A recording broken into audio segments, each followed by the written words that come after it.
The ancient mystical teachings known as Kabbalah, which for millennia has been unknown, obscure, hidden, secret,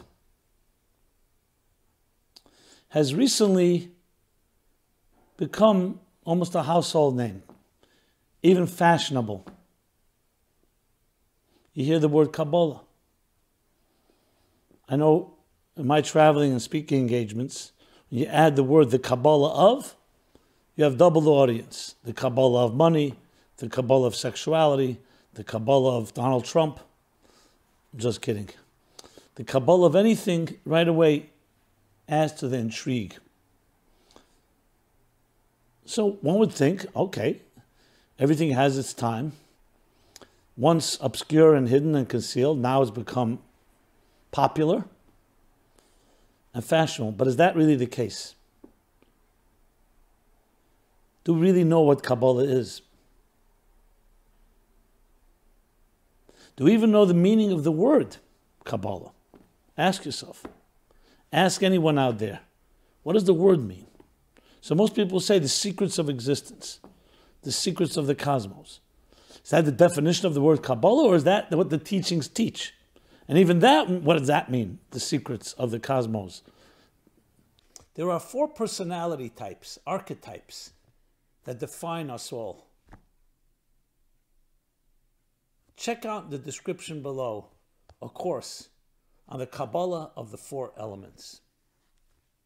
So let's begin why Kabbalah does, for some reason, capture people's attention. Because people like the secrets. Let's be honest, human beings gravitate to the exotica. Things that are apparent or revealed, we always want to know what's behind the door, what's under the dashboard, what's behind the scenes, beyond the doors of perception. And we look for that mystery. So it's not surprising that people are intrigued when you hear the mysterious esoteric teachings. You hear the secrets of the soul, the secrets of the cosmos, the blueprint and DNA of existence, of the universe and beyond. The divine blueprint that makes us all tick. These are fascinating elements. And that's why, on one hand, yes, it does touch a certain resonating element in us wanting to know, just like children like to open up and see what makes something tick. We want to know what makes things tick. And we've heard that the Kabbalah teaches that. So we're interested.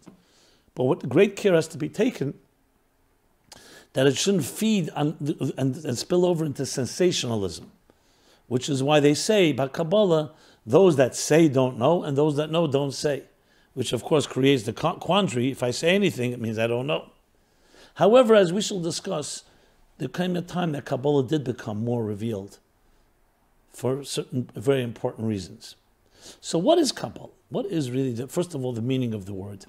Because once we have the meaning of the word, that will become the key. That will open up for us this fascinating journey into the deeper dimensions of existence and of ourselves. So the word Kabbalah, surprise, surprise, it would be deceptively simple. It means to receive or reception. That's all it means, to receive or reception. And you'd say, "What? 1 second. What does that mean?" I mean, if I have a mobile phone and as a signal, I'm receiving. Indeed, that's the key to what Kabbalah truly is. So though all knowledge is passed on from teacher to student, from parent to child, from generation to generation, which means the student has to be in receptive mode, the receptor or receptacle, receiving from the giver, from the transmitter. Yet when it comes to these teachings, it's even more critical, and that's why the entire study of it is called Kabbalah. And for 2 reasons. You need to be in a receiver from someone before you. It's not something you can come up with your own ideas. These are ideas that, in order to preserve their integrity and to really have the impact, they really need to be pure and passed on from teacher to student. So you need to be Kabbalah. Who were you Makabal from? Who did you receive from? You can say, well, all knowledge is that way, true.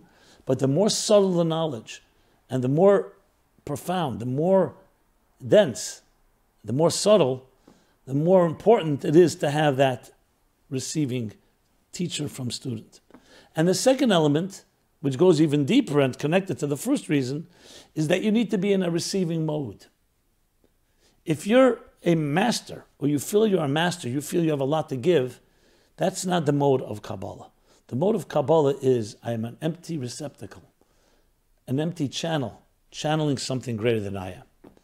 So though, again, this is true for all knowledge, but when it comes especially to spiritual, to the spiritual DNA, the inner workings of existence and of the human being, there it's even more amplified and more important. Because you're dealing with literally the nuances. Think of it this way. When you perform surgery, especially sensitive surgery, neurological surgery, brain surgery, or heart surgery, it's very different than other types of surgery. Now, all surgery you need a master. You don't want a novice, because every part of the body is intricate. But the more intricate it is, the more care has to be in how it's taught, because one slip, God forbid. And on the other hand, you're dealing with very, very subtle areas of the human being, and therefore much more complex and much more important to be in a receiving mode, a humble mode. A little tinge of arrogance when it comes to mathematics or it comes to other elements of study is also not healthy, because arrogance distorts the mind, creates biases and prejudices, and you can end up making mistakes. But when it comes especially to sensitive matters of life and death, where every detail, every micro detail matters, then it has to be so much more so, that state of Kabbalah, of being a student and being in a student state always. Because when you're dealing with these inner matters, as we're going to explain now, you'll see why it's so critical. So in life in general, a person has two states. The way we're givers, the way we're takers. Or I would say receivers and transmitters. In the early parts of our lives, we're more receptacle mode. Children learn. They learn from their they learn from their parents, from their environments, from their schools, from their friends, from their teachers, for good or for bad. But that's a child is a dry sponge, an empty container, and just beginning to fill up with energy. As we get older and we become more familiar with information, we also start mastering it, and then we can also become teachers. In truth, a healthy human being should be both a student and a teacher, different times. But you begin by first absorbing, then by processing, as I've discussed many, many times. Now, if a person never is an absorber, didn't know how to listen well, you can't trust that they'll know how to speak well. Because they didn't really have that state where they were humbled, where they were modest, where they were in that point where they are a student of information. Then you can ask yourself a question, do they really convey the integrity of the original? I've seen people who are brilliant, and they present an idea, and very often I go check, and I see they didn't really master what it said. They were smart, so they got it quickly, and they convey it more or less, and sometimes actually with mistakes, but you can tell they rushed, and they began to transmit before they absorbed. You want someone who spent many years absorbing, learning, apprenticing, residency, before they become a teacher. So that is critical, as I said, in all aspects of life, but especially when you're dealing with the secrets of and DNA of our souls, of our bodies, of who we are, then it takes on a whole new shape and form. Why? Because think of it this way. If somebody gets up there and is doing a course on real estate tips, or writing tips, or cooking tips, even if they have a tinge or more than a tinge of arrogance, you may say, you know what? I don't care about their arrogance. At least I'm getting what my money's worth. I get the tips. I don't care about the person.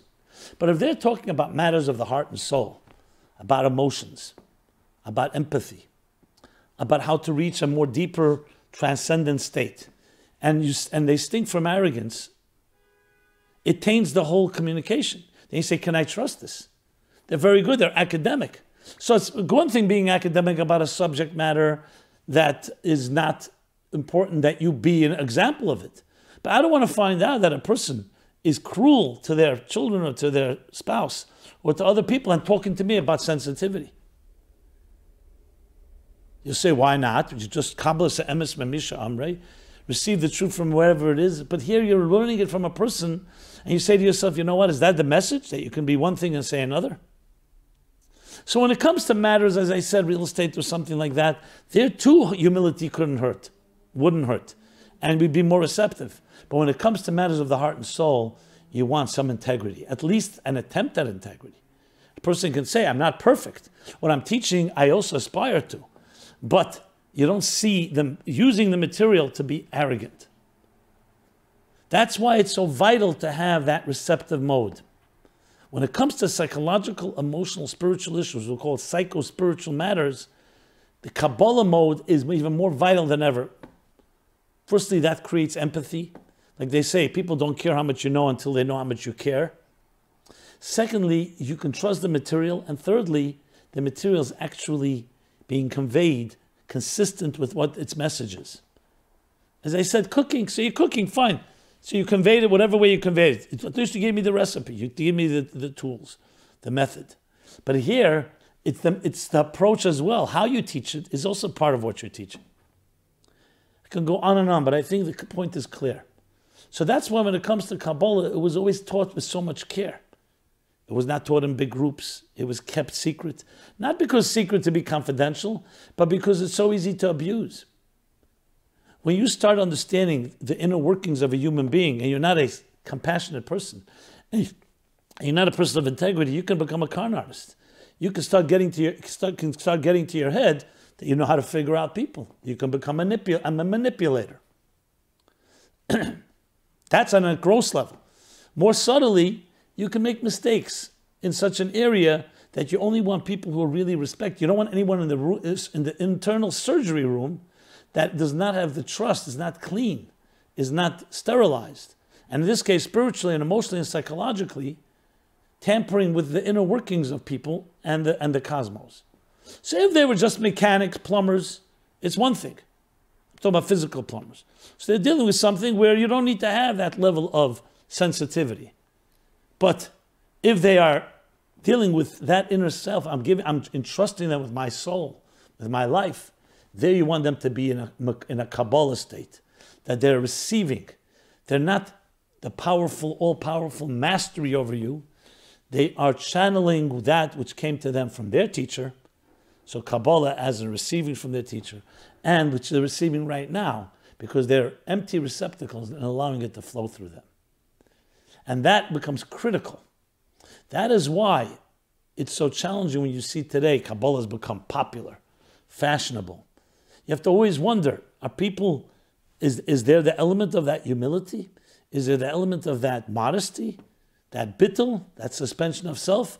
Or people like, sometimes they, I'm a Kabbalist. I know a lot of Kabbalah. And I'll tell you what I know. And they start spouting off, and they may even actually know stuff. But in many ways, they know less than someone who doesn't know. Because they're missing the whole point. The whole point is that it creates a more humbler person. Not someone who can say, hey, I got a PhD in mathematics, I have a PhD in medicine and law, and I also have a PhD in Kabbalah. No, it doesn't work that way. Kabbalah, it's not about PhDs. Kabbalah is, the PhD is how much you've emptied yourself. How much have you freed yourself of your ego? How much have you gone beyond your self-interest and comfort zone? That's the PhD in Kabbalah. But you don't get a PhD because on that level, we don't look for awards or rewards or any other type of recognition. You're just who you are. You're a humble, simple servant of a higher truth. And that's what the true Kabbalists were, starting from Rav Shimon Bar Yochai, whose Lag BaOmer is his yahrzeit, his Yom Hilula, Yom Simcha, his day of joy. And that will explain why he of all people, we celebrate. Because he wasn't just another person. There were tremendous sages, and they were all humble people. Rabbi Akiva, the greatest of the great. He taught, V'ahavta kamocha, love your fellow as yourself, is the fundamental principle. Great of great. But he didn't have that element. He himself says in the Talmud that my student Rashbi, he is the cream of the crop. Now that doesn't take away from Rabbi Akiva. Everyone has their role. What was Rav Shimon Bar Yochai's key role? To bridge two worlds. the world of the superconscious and the world of the conscious, the revealed and the hidden. And that's why he was a master in both worlds. Rabbi Akiva and others were also masters. They also knew Kabbalah. But he was the teacher. I should say the student, the Kabbalah. In many ways, he represented that element of a transparent and empty container channel. Anos simana ba'almo, the Talmud says. Rabbi Ashbi said, all I am is a sign, a signpost. I'm nothing. I am nothing. I am just a channel. Look at me as a signpost. That's what he said. Because he channeled that deeper and higher wisdom. Again, I want to make it clear that Rabbi Akiva, many sages did that. But some people stand out for what they did in that way, and that's what he represented. The bridging of those two worlds, the bridging of the world of the soul and the world of the body. The soul of Torah, the body of Torah. The soul of the human being, the body of the human being. The soul of the cosmos, and the body of the cosmos.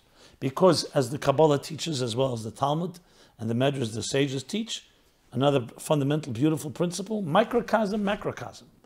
Everything that exists in the macrocosmic universe, at the cosmic level, exists microcosm in a miniature form within us. Eilam Katan Zeh Adam. The small universe, the mini universe, the universe of microcosm, that's the person. And Eilam Gadol and Adam Gadol Zeh Eilam. And the human and the world is a large organism, a large microcosm. Macrocosm, I should say. So it's all intertwined. And like a hologram, it's not just intertwined, it's all continuously interconnected as one large integral unity, multifaceted pieces. Harmony within diversity. That's what Rabbi YY Jacobson taught. So the true meaning, definition of Kabbalah is to receive, is to free yourself, to empty yourself, to shed your sense of self in order to absorb and channel and receive something greater than yourself. That's its essence. And in Kabbalistic teachings, in the mystical things, it's more important than ever. When you're studying, let's say, law, halacha, Jewish law, you're studying, for example, what's supposed to be done on Shabbat, what's not, what laws, what work you can do, what you can't do, what prayers to say, what you eat on Passover, what you do on Shavuos. So there you're mastering facts. Facts are the intricate facts, many different opinions, there's theories, there's ideas. But it's facts. You need humility as well. All wisdom. Reishis Chachma Yiras Hashem. The beginning of all wisdom is awe of the divine, of something greater than you are. But when you're dealing with the inner dimension, the subtlety becomes so much greater. Think of it like this. When a piece of dust is on your finger, a little ego on your finger, a blemish. But if the little piece of dust is on your eye, then it's very irritating. The deeper you go inside the inner workings, every small nuance, every detail, every iota is so much more significant. That's why on the level of the DNA, of the cellular level, the microscopic level, then every little detail matters so much more. So in the Kabbalah, every little blemish, every tinge of ego, that's not Kabbalah mode, meaning receptive mode, will distort. It may not distort immediately, but in time. So that's critical for the journey. So when people say, I want to go on a journey to Kabbalah, the more you want, the less you'll have it. The Kabbalah, journey of Kabbalah requires stepping back and don't want it so much. You say, but I do want it. Get the I out of the sentence. Not I want it. You want to experiencing something greater? Free yourself. Of what? Of your ego. Of your determination even. Just become a humble, simple person. And you know what will happen? These vistas will open up for you. It emerges. You cannot acquire it. Trying to force it goes against the whole nature of it. Try to force the petals of a flower to open. Try to force a child to come out of the womb prematurely, God forbid. It needs the time to develop, it needs time to emerge, and it's a process. It's a process and emergence that we need. And we need the humility, the Kabbalah state of being, where you're in a receptive mode, where you're not the giver, that you're not the acquisitioner, the acquirer, you're not the buyer, the purchaser. You are in a receptive mode, and then it emerges. Abraham went searching for God. He realized by process of elimination that it's not in his own environment. His father was a massive, major idol manufacturer. You need a god, an idol, I have one for you. Abraham at young age realized it's a whole bluff. He realized these idols made of wood or stone or metal were meaningless. So he rejected the world of the pagan world of his father and of his community, of his society. He began searching. How do you search? You start saying, okay, it's not that. What may it be? He went out into the meadows, into the fields, into nature, looked around. Beautiful nature. So the sun, the moon, maybe it's that. Then he realized the sun sets, the moon sets. They're just part of the same creation. They're just bigger, more distant, maybe more awesome. And he came slowly to a process of elimination, saying, it's not this, so where is it? The stars? Is it beyond the stars? And then he came to the big epiphany, the realization. I'm looking for my creator. I'm looking for God. I'm just a piece of the whole creation. If there's indeed a creator, I'm one little piece. How could the piece define the whole? The whole defines the piece. And he realized the actual search was undermining his ability to truly experience it. Of course, you could experience some levels of transcendence. But when he discovered that, he has to let go. And then what happened? You know what happened? It emerged. His search itself, though commendable and admirable, and everybody should search, his search led him that I should stop searching now. Maybe just let it emerge. Let me close my eyes, my ears, my taste, touch, and smell. Let me stop using my aggressive faculties and resources and senses, and let me see what happens. And that quietude, in that silence, God emerges. Because the truth emerges from within. It's not something out there. Again, you could experience some things out there, but the truth, it comes from within. And when Abraham realized that, he said, I just have to let go. I need to be Kabbalah state. I need to be in receptive mode. Stand in front of a beautiful natural wonder. What happens? If you're trying to master it, you're trying to, let me take pictures of it, let me analyze it, let me explain it, there's a certain moment where you have to realize you just let go. Just stand. Stand in awe. And it's an unbelievably purifying and transformative and refining experience. Because it's not about you. You suddenly get absorbed in the moment. Think of music. You're listening to music. If you start analyzing this music, I like it. Stop. Stop everything. Let go. In a way, undress everything. You know what happens? The music envelops you, engulfs you. Just like when you go underwater. There's that peace. You allow it to consume you instead of you consuming it. But if you're a consumer, if you're a purchaser, an acquisition person, it becomes commercial. Same thing when you're absorbed in a book. If you're reading the words and you recognize the words and the pages, you're not in the zone, you're not in the moment. Let go, and then suddenly you're reading the book as if it's happening right now. You can cry and laugh, and someone come by and say, oh, he's reading a book. You don't even realize you're turning pages. You don't even realize there's words on the page. A good writer can do that. Everything melts. Everything melts where the object and subject become one, and you're completely absorbed. Those are the most magical moments of life. And then suddenly you wake up, and you're out of it. The same things when we're in love. When deep love, the passions and throes of love. What is the ultimate experience? A loss of self. Completely melting and absorbed in the experience. We wish we could have much more of that. But we're human beings that do live in a world of duality and are not always blessed to be able to come into that place where you melt into the experience. But that's the ultimate experience. You become it, not you experience it. A dry hand becomes wet when it's put into water. A fish is part of the wetness, but water itself doesn't become wet. It is wetness. You can acquire knowledge or you can become knowledge. You become what you know, not just you know the idea. You become it. You experience it. And initially you experience it, you're here, and you're experiencing something. Then they come into one. Rashbi personified this type of seamlessness of all of existence. And he lived on that level. It was a very sublime and very pure level. But the mission and goal was not to remain there. was to enter a world of duality, a world of pettiness, and there repair. As the story is, that Rashbi had to hide from the Romans who pursuing him because he studied and taught Torah, which was a forbidden death penalty. So he hid for 12 years in a mire, in a cave, miraculous food, all becoming this unbelievably sublime state with his son, Rabbi Loza. Then came news that he can come back home. So he came back, but he was at this point so refined, so away from civilization, that as soon as he saw the nonsense, the pettiness, the meaningless things people get involved in, the Wall Street, the polarization of politics, whatever he looked at, the Talmud says, began to burn, figuratively or literally, meaning his deep spiritual state could not tolerate, and therefore destroyed everything around him.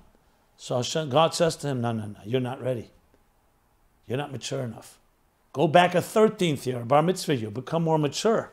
And now the 13th year, one more year, Rashbi, wherever he went, he repaired. Whatever was broken, he fixed. You'd think the first level is much greater. He's so high spirituality. Yeah, but that's not the purpose of existence. The purpose of existence is to be that spiritual, but also know how to package it, how to tailor it, how to communicate it to a world, to a conscious world, to a world that is not living on that sublime level, and slowly spoon feed, slowly teach them also how to become that type of sublimity. And that's Rashbi, the man of Lag BaOmer. So even though it was his passing, which is a sad day, his death, but because he saw the seamlessness and unity of everything, he immediately saw within the passing, he saw the great beauty and the great joy that would come out of it, that does till this day. Similar to his teacher, Rabbi Akiva, actually. The Talmud, the end of Makkah says, the whole tells an interesting story. Rabbi Akiva and his colleagues were standing and looking at the Temple Mount. And they were bemoaning the fact that the destruction of the temple, they saw fox running out of the place that was once the Holy of Holies. The Holy of Holies, fox, a wilderness. It became a desolate wilderness. So his colleagues began to cry because it was the fulfillment of the tragic fulfillment of the prophecy. The temple would be destroyed for the sins of the people. And Rabbi Akiva began to laugh. Why are you laughing? So he says, because read on the prophecy, there's the end of it, that after that it will be rebuilt, greater than ever, and never be destroyed again. So what was the difference? And then his colleague said to him, Akiva nechamtani, Akiva nechamtani, Akiva, you've consoled us. Akiva, you've consoled us. Chamtanu.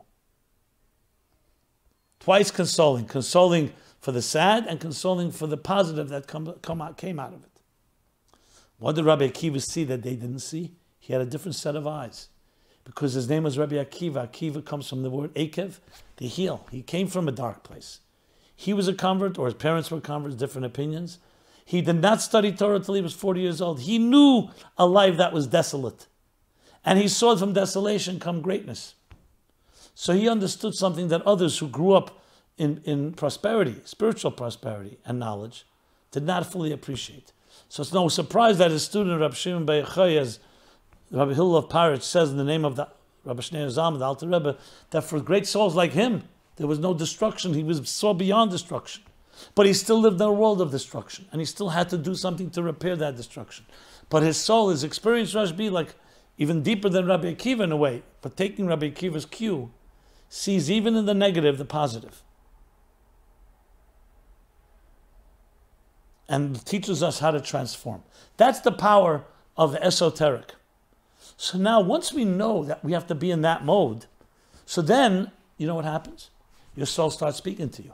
If you're going to try with a jackhammer and with a pliers, try to force your soul to speak to you and say, I want to know the secrets of Kabbalah, like I said before, with aggressive tools, that can work for physical things.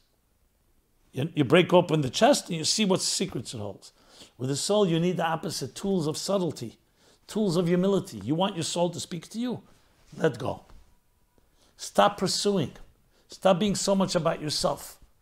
More humility. Be charitable, and something will open up. Because it speaks to us only when there's nothing else in the way. It's like the Talmud says, God says, an arrogant person cannot rest under one canopy. There's no room for both of us. If your cup is full, it can't be filled. Kabbalah says, empty your cup. You know what will happen? your soul will begin to speak to you. So it's humility. It's the commitment and dedication to responsibility, like being a soldier and committed to a cause that allows the secrets of your soul and of the cosmos to open up. For centuries, this was kept a very private thing because only a few people really were able to do it. And those that did it for everybody else. But we don't live in a world like that anymore. It's not that pure world. Today, number one, we live in much darker times. And therefore, we have to dig deeper in order to find spiritual resources. As the famous analogy of Rabbi Zalman V'Yadi to his colleague. He said, how are you teaching these secrets to everybody? They'll abuse it. They'll waste it.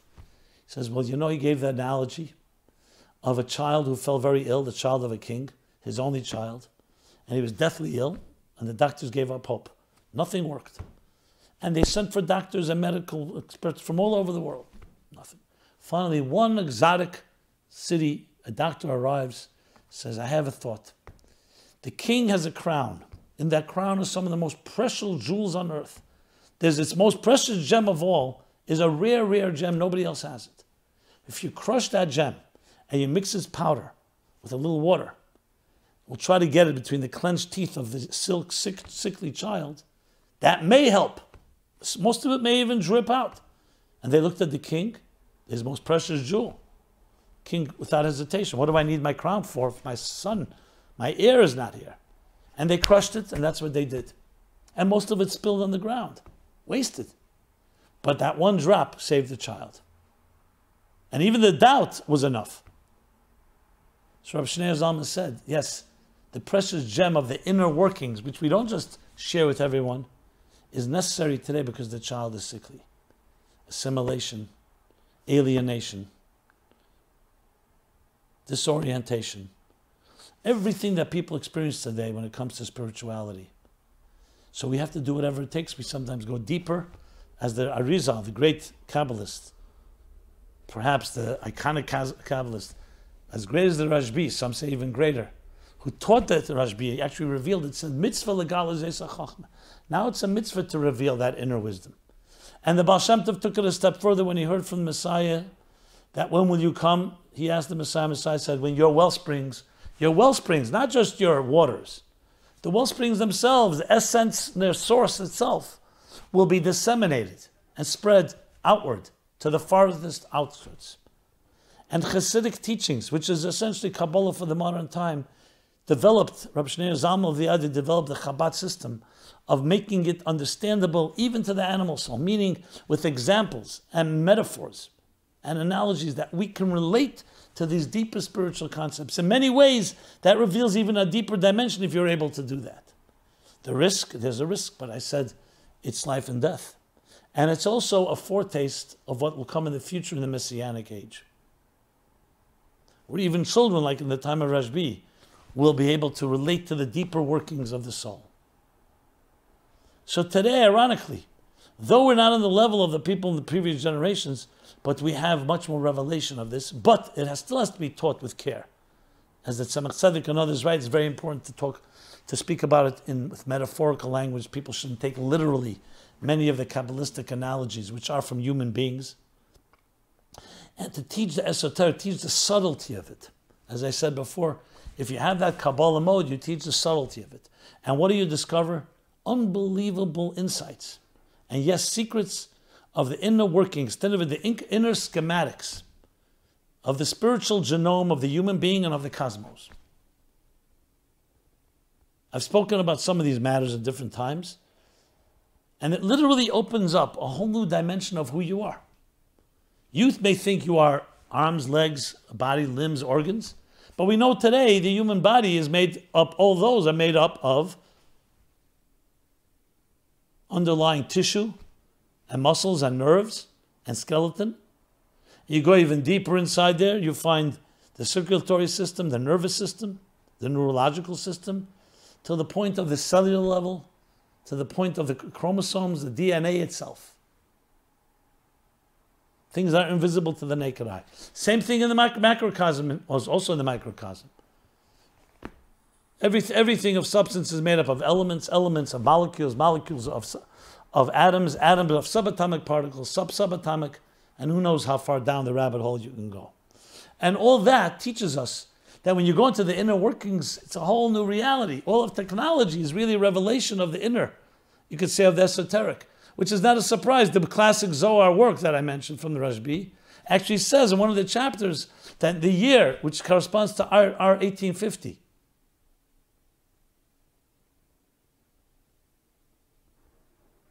one second, tough resh, would be 1840, I'm sorry, the Industrial Revolution. There'll be an explosion of higher knowledge and lower knowledge. Explosion of the esoteric teachings of Kabbalah and of the sciences and technology. They both go hand in hand. It's the inner workings. But obviously the Kabbalah goes even deeper. It's into the spiritual atoms and subatomic particles, the spiritual DNA. And we discover a whole new reality. And when you know that reality, you can understand existence in a new way. You no longer just look at surface level, you understand the forces that shape the surface. Just like meteorologists will tell you the systems, the pressure systems, the underlying forces, the winds and so on, that cause weather systems. You go, the Kabbalists will tell you what's behind those meteorological forces. What's behind the human being's outer expression, the inner psyche. So yes, it's deeply therapeutic and deeply psychological and deeply spiritual. And the more you study it, the more you come to realize, look at the world from the inside out instead of the outside in. That's what Kabbalah truly is.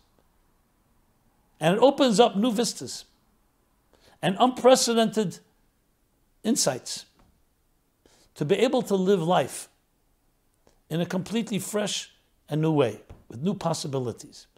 To be able to have healthy relationships and reach potential that many of us are not even aware of, because you discover those inner workings. But there's that prerequisite. You can't go there. It doesn't let you in unless the door opens, and the door can only open by you putting yourself aside and allowing it to emerge. And then you'd be surprised what happens. So we do that through study, where you put yourself aside and just study. We do it through prayer, and we do it through good deeds, through charitable acts, acts of compassion. The more refined you are, the more humble and modest, the more selfless and put yourself aside, the more this emerges. But obviously studying it gives you the information. So my friends, on this Lag BaOmer, which is the door, is a bridge, and I would say a door opener. It opens up a window, a door to a new reality. We have the opportunity to enter there, but through that humble attitude. We celebrate with children on Lag BaOmer. Not a surprise, because children are exactly that. They're the best who we are, the egoless, the selflessness. Now children could, yes, be arrogant, but they usually learn it from adults. But children also have that innocence, that simplicity. We need to be like children on Lag BaOmer, and then carry it over to the rest of the year. So to give one example, because there's so much, one example. One example is a whole discussion in the Zohar, in the esoteric teachings, about the idea of what's called moiches tima. Moiches tima means the concealed or the hidden intelligence. What some would call subconscious, unconscious, I like to call supraconscious, because it's beyond conscious. Moiches tima. That's an area that we don't have direct access to. However, the conscious mind does have access. How does it have access? A small little window opens up between the two, where we cannot see that window. An idea settles in or enters your consciousness. Where did it come from? You say where? That's bittul, koyach ma, the power of what? What was that? So based on the Zohar, in several places, Hasidic teachings explain that this bridge between Chachmas Tima and Chachma Gluya, which we call superconscious intelligence, conscious intelligence, is that bridge, that faucet that regulates the flow, like a valve, can be opened through two ways. One is through effort, and the second is through, you name it, selflessness, bittul, Kabbalah sale, where you just commit to the cause. You cannot open it with arrogance. You cannot open, on the contrary, that will make it even closed even deeper. It's like sometimes you'll see a child hiding, and you go aggressively to find the child will run away. A flower will open when you allow it to open. If you try to push it, the flower can maybe even tighten up. So it's the process of letting go that allows that door to open up. The effort, which means diligence, not just automatically hoping that it'll just come to you, and a type of commitment and selflessness. It's one thought that comes from the Zohar's teaching, is explained, as I said, in Hasidic thought. There are many, many others, and they map out everything about us. In my book, The Spiritual Guide to Counting the Number, the ideas that are based there are from Kabbalistic and Hasidic and Kabbalistic works, ultimately based on the Zohar, how each one of the spheres is another divine attribute that turns into a human faculty. And when we refine it, and we just don't give in to our natural instincts and impulses, but we refine our chesed, our kindness, and our gvura, our discipline, and our compassion, and our ambition and determination, and our humility and yielding, our bonding and our dignity, you align yourself. These are esoteric ideas, but it shapes who you are as a person. But it's all the prerequisite for all of it is the selfless humility, the bittul, the Kabbalah, that's so much part of it. So on this day, it's a great idea to actually study something. You can go online, at meaningfullife.com.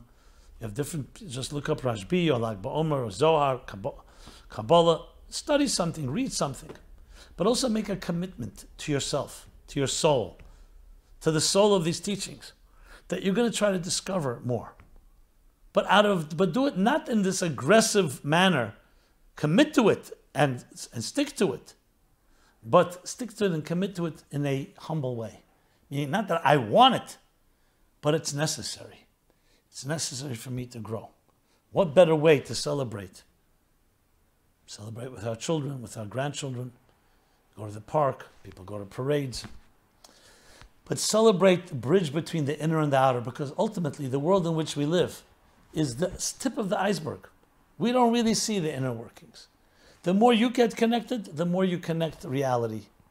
And the more that has a ripple effect on people around you, on your friends, on family, on strangers, and then ultimately in the world. And yes, it enhances relationships. It improves them infinitely. Because you start looking at life from a different way, not from the outside in. What do I have? And then let me figure it out.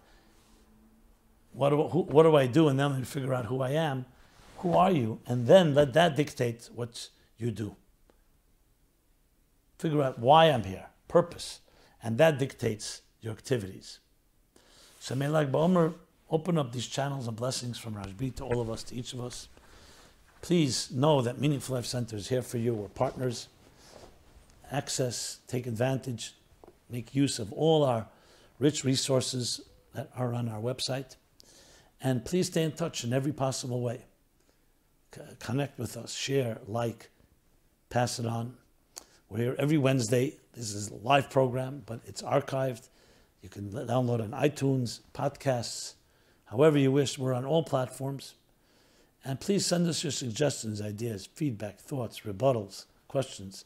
I said questions. Thoughts.